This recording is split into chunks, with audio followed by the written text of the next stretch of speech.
Former Finance Minister Tun Daim Zainuddin dies at age 86.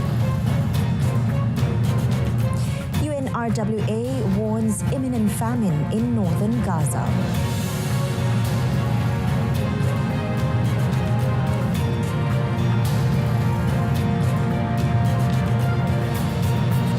Salam Malaysia Madani. Thanks for choosing World Today with me, Renee Fong.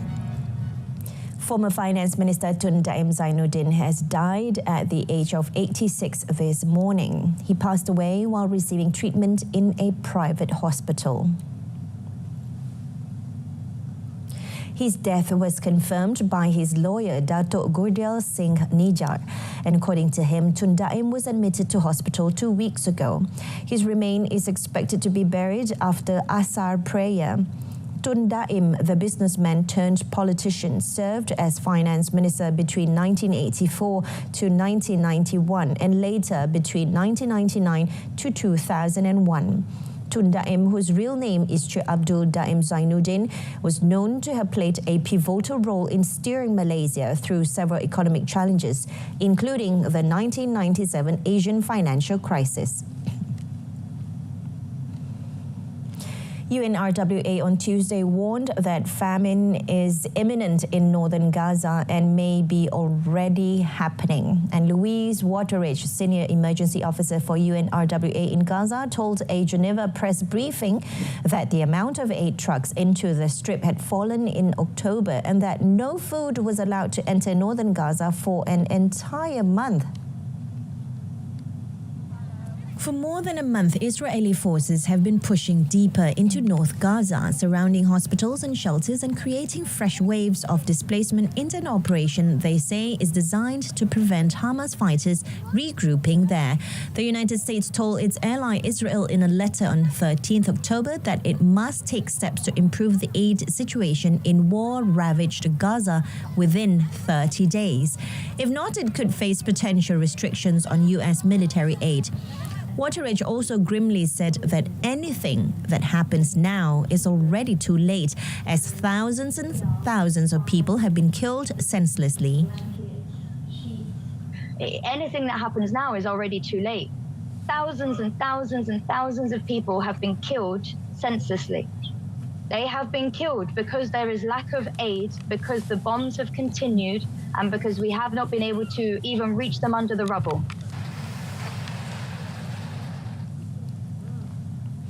Russia has deployed up to 200 military instructors to Equatorial Guinea in recent weeks to protect the presidency, showing Moscow is expanding its footprint in West Africa despite a recent defeat in Mali.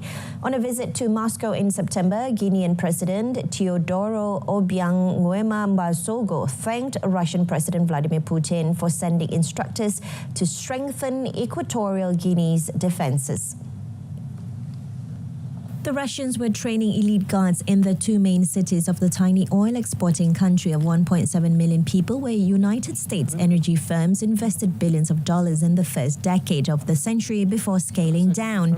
The deployment fits into a wider pattern of waning Western influence and increasing Russian interventions in West and Central Africa, where Moscow has sent thousands of mercenaries to protect military regimes and help them fight insurgents.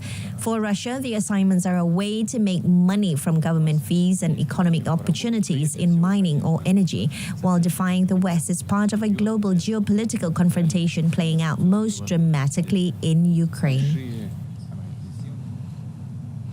The judge overseeing Donald Trump's criminal hush money case has put off ruling on whether the president-elect's conviction should be thrown out on immunity grounds, enabling prosecutors to weigh next steps following his election victory. Justice Juan Martin had been due to rule on 12th November on Trump's argument that the U.S. Supreme Court's decision in July that presidents are immune from prosecution involving their official acts meant the New York State case should be dismissed. Instead, Merchant granted a request by Manhattan District Attorney Alvin Bragg's office to have until 19th of November to consider how to approach the case in light of Trump's looming inauguration in January 2025. Trump's scheduled 26th November sentencing is now widely expected to be postponed. Trump in May became the first U.S. president, former or sitting, convicted of a crime when a jury in Manhattan found him guilty on 34 felony counts of falsifying business records to cover up a potential sex scandal shortly before his first election win in 2016.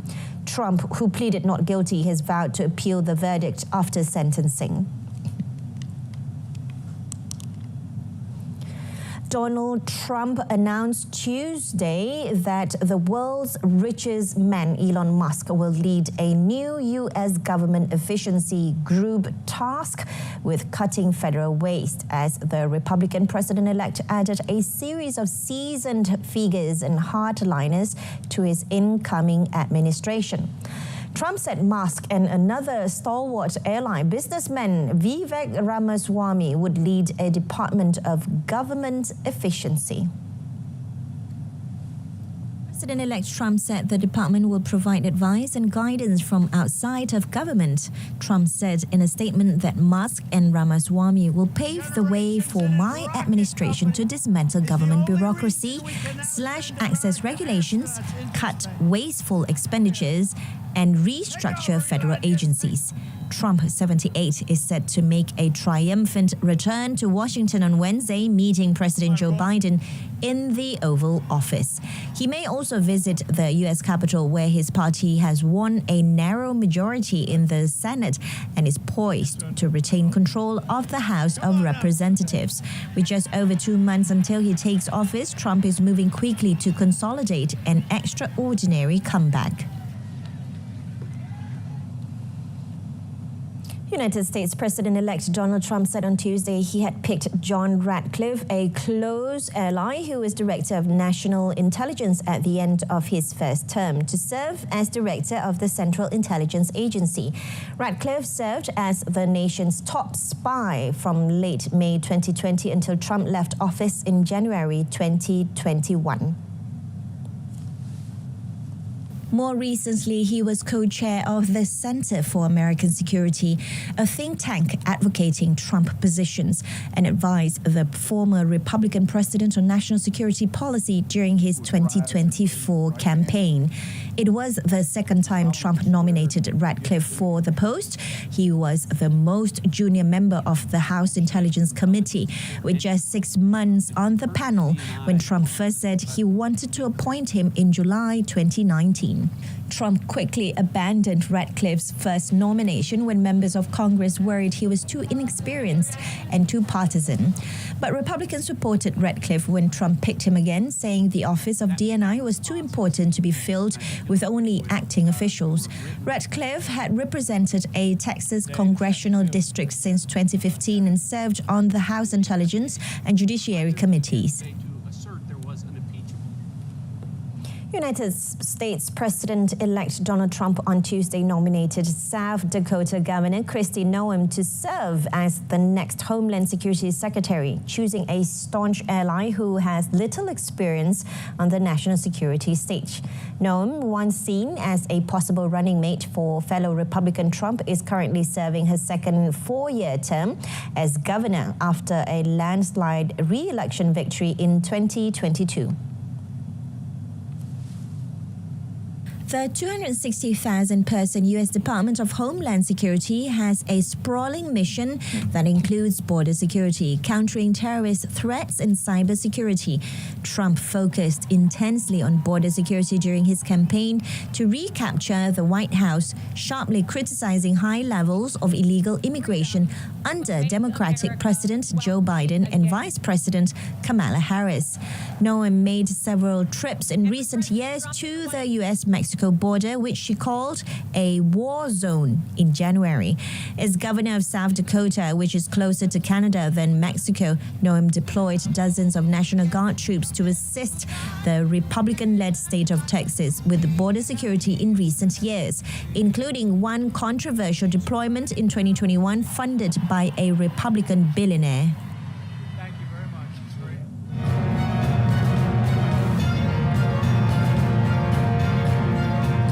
Pentagon information leakers sentenced to 15 years in prison. That's coming up right next after this.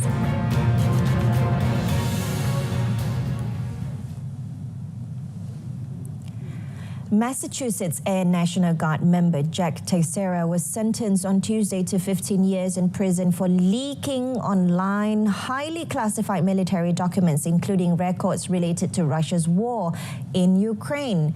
Teixeira, 22, was sentenced by U.S. District Judge Indira Talwani in Boston after pleading guilty to perpetrating what U.S. prosecutors call one of the most significant and consequential violations of the Espionage Act in American history. Teixeira, who has remained in custody since his arrest in April 2023, pleaded guilty in March to 6 counts of willful retention and transmission of classified information relating to national defense over a leak last year of a trove of classified records. Before his arrest, Teixeira had been an airman first class at Otis Air National Guard, based on Cape Cod in Massachusetts, where he worked as a cyber defense operations journeyman or information technology support specialist. Despite being a low-level airman, Teixeira held a top-secret security clearance and starting in January 2022 began accessing hundreds of classified documents related to topics including Russia's invasion of Ukraine. His leaks included information concerning the provision of equipment to Ukraine and how it would be used following Russia's 2022 invasion. British Prime Minister Keir Starmer said on Tuesday he is set to announce ambitious emissions cut goals at the COP29 UN Climate Summit in Baku, Azerbaijan. Speaking to the media on the sidelines of the summit, Starmer said he would be talking about the United Kingdom's pledge to cut emissions by 81% by 2035 compared to 1990 levels. I accept it's difficult target.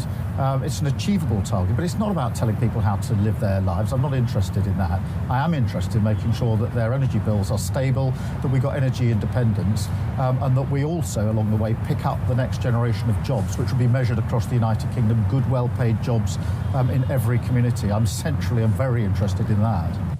Starmer added a £1 billion order for blades for offshore wind turbines to be manufactured in Hull has also been secured.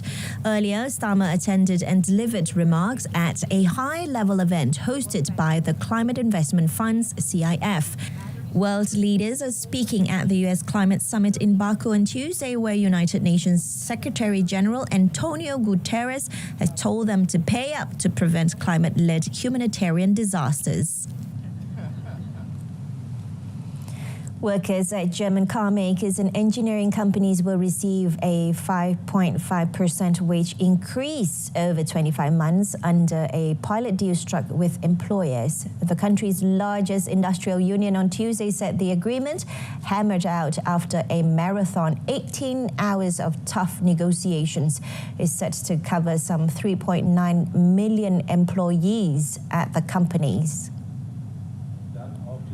This includes Mercedes-Benz, BMW, Siemens and ThyssenKrupp bringing to an end strikes by tens of thousands of workers. The deal, watched by the European Central Bank for its effect on inflation, comes at a tough time for Europe's biggest economy, which is heading into its second year of contraction engulfed by a government crisis. Under the agreement, workers would get a wage rise of 2% from April 2025 and a further 3.1% from April 2026. The rise against a German inflation rate of 2.4% in October falls short of the 7% increase sought by the union, but is more than the employer's offer of a 3.6% hike over a period of 27 months. In the previous round in late 2022, the sides agreed an 8.5% wage increase over 2 years. And the deal is usually adopted nationwide for workers in sectors covered by the talks.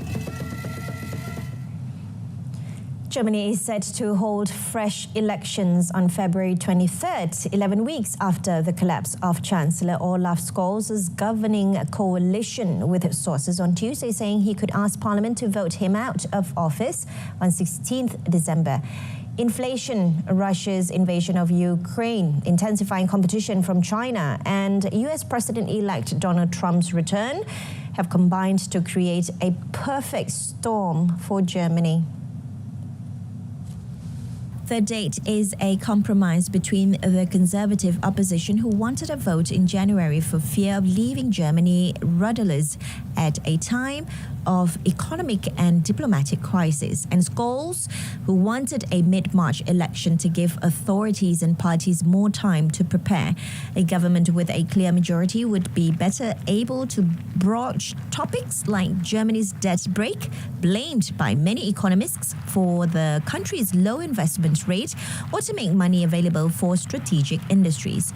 Friedrich Merz, leader of the Christian Democrats and favoured under current polls to become chancellor, has so far ruled out scrapping the debt brake. A Dutch court on Tuesday accepted British multinational oil and gas company Shell's appeal against a landmark climate ruling dismissing the order for the oil and gas company to sharply reduce emissions. The original 2021 ruling ordered Shell to cut its absolute carbon emissions by 45% by 2030 compared to 2019 levels, including those caused by the use of its products. The appeals court in The Hague dismissed the ruling, although it said Shell has a responsibility to reduce greenhouse gas emissions to protect people from global warming.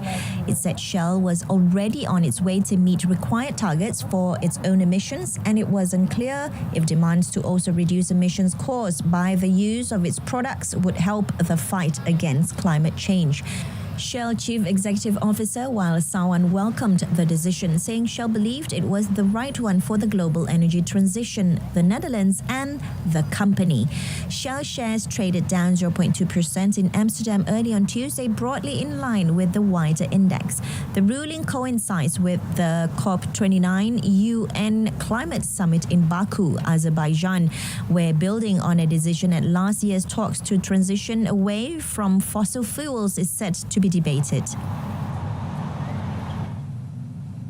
China's aerospace industry took the spotlight on the first day of the Zhuhai Air Show on Tuesday, with attendees expressing admiration for the nation's growing capabilities in the sector. China's Bayi Aerobatics team, a flight of 4 J-20 stealth jets and the public debut of the country's J-35A stealth fighter were among the aircraft soaring overhead as attendees strolled across the airfield tarmac. Russia also flew its most advanced fighter jet, the Su-57, to Zhuhai for its first air show abroad, in an apparent message to the West about China-Russia cooperation. The military's Z-20 helicopter, which experts said is being modified into many useful variants, was also on display. One version, designed to track and attack submarines, was considered particularly interesting as it would help the People's Liberation Army Navy operate further from home shores. This year's Zhuhai Air Show is its first post-pandemic edition since Beijing lifted its zero-COVID policy and travel restrictions in 2023. The air show runs for 6 days until the end of the week on 17th November. Iraqi has shortlisted 11 shipping companies to compete for the Grand Val Port Operation contract, with the decision on the winners expected in January 2025. And Iraq's Director General of the General Company for Ports, Farhan Al-Fartusi, said the country plans to select a winning company in January 2025, with operations set to begin in 2026.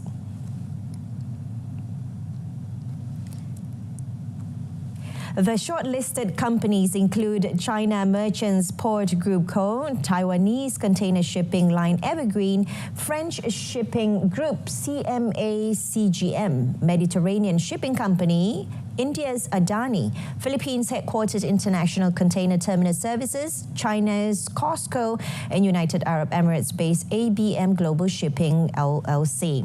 South Korea's Daewoo Engineering and Construction completed the construction of 5 docks which were handed over to Iraqi port authorities last week during an inauguration attended by Iraqi Prime Minister Mohammed Shia al-Sudani.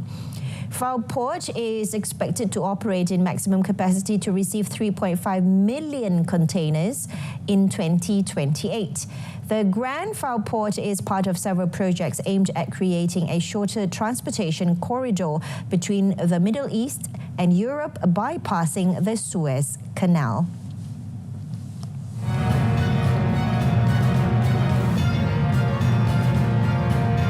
Still to come in sports, steady start for national badminton duo in Japan Kumamoto Masters.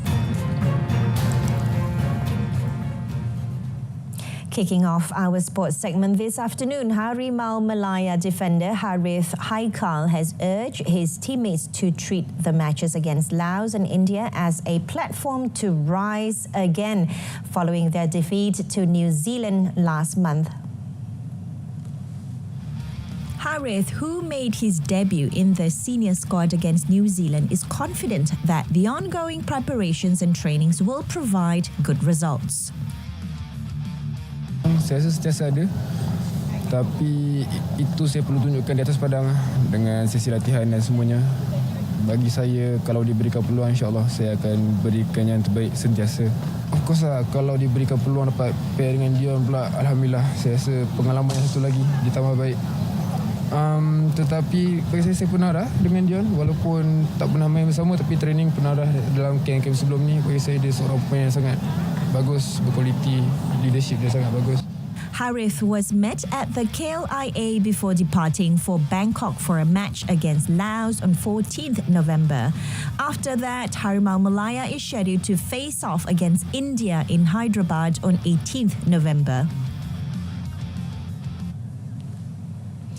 On to badminton, national pair Goh Zifei and Nur Izzuddin Rumsani began their campaign in the Kumamoto Masters in Japan on a right note after dispatching Taipei representatives Lin Bingwei and Su Qingheng in the first round. In their match at the Kumamoto Prefectural Gymnasium, Zifei and Izzuddin went on to win in straight sets 21-12, 21-17. The third-seeded pair will next take on professional pair from Malaysia, Nur Azrin Ayub and Tan Wee Kiong, who are ranked number 40. In the men's singles category, national shuttler Justin Goh put on a stellar performance to brush off the challenge by world number 36 from South Korea, Jeon Hyuk Jin, 21-15 and 21-15 in the first round. He then had to grind hard in the second round against South Korean Cho Gyun-yup. Justin was dragged into a rubber set before sealing with the win 21-15, 20-22 and 21-17.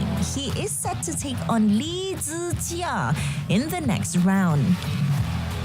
In another match, men's professional pair Lau Hang Yi and Ng Eng Cheong also moved to the second round following their victory against Taiwanese Chen Cheng Kwan and Chen Shengfa 18-21, 23-21 and 21-11. They are slated to take on another Taiwanese pair, Chiu Hishang Chia and Wang Ji Lin, today. On to hockey. The national women's squad suffered another disappointment, losing 0-5 to China in their second match of the 2024 Women's Asian Champions Trophy ACT hockey campaign at the Rajgir Hockey Stadium in Bihar, India. China, who started the action on an aggressive note, quickly made a breakthrough against the national squad nicknamed the Malaysian Tigers in the 12th minute through a field goal by Yu Anhui. Continuing their onslaught in the third quarter, the Chinese squad doubled the lead after taking advantage of a penalty corner strike through Tan Jinchuang in the 41st minute before Wang Lihang smashed in another goal to put the opposition in a comfortable position 8 minutes later. As if that wasn't enough, China continued to add to the misery of the national squad under the guidance of Muhammad Nasihin Nubil Ibrahim, with the 4th and 5th goals through Tan Jun Zhuang and Hao Guoting in the 55th and 57 minutes respectively, and the result remained until the final whistle. Yesterday, the Malaysian Tigers opened their campaign in the championship on the wrong foot, losing 0-4 to hosts India, and on Thursday will face another uphill task after drawing 3-time winner South Korea before facing Japan on Saturday and Thailand on Sunday. In tennis, world number 1 Jannik Sinner made it 2 wins out of 2 at the ATP finals as he beat Taylor Fritz in a high-octane clash inside the NLP Arena in Turin on Tuesday. In a repeat of September's US Open final, home favourite Sinner delighted a raucous crowd with a 6-4 and 6-4 victory in the best match of the tournament so far. The hard-hitting Fritz, ranked number 5, put pressure on Sinner's serve early in the first set. The American had the first break point of the match in the 14th minute, 7th game, but could not take his chance. Sinner responded at once, but wasted 3 break points in the next game before breaking to 15 in the 10th game to take the set. The second set also went with serve until the 10th game when Fritz double-faulted on Sinner's first match point. Victory put Sinner top of the Ili Nastasi group with just Daniel Medvedev to face. Then in the afternoon match, former champion Medvedev brushed aside finals debutant de Minaur 6-2, 6-4 to bounce back from an opening defeat and boost his hopes of making the knockout phase. The Russian, who lost his first group stage match to Fritz, overpowered de Minaur to push his Australian opponent. Medvedev, who lifted the title in 2020, did not face a single break point and broke de Minaur's serve 3 times. The 4th seed will next face Sinner on Thursday.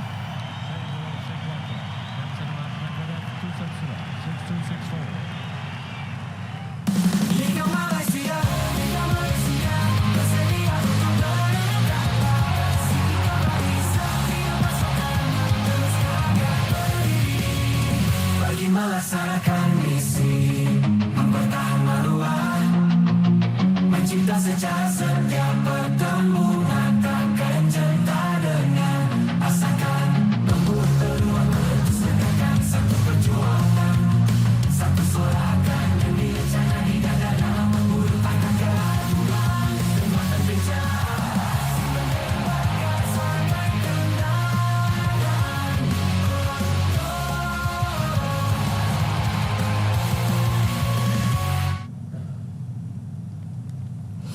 And that wraps up this edition of World Today.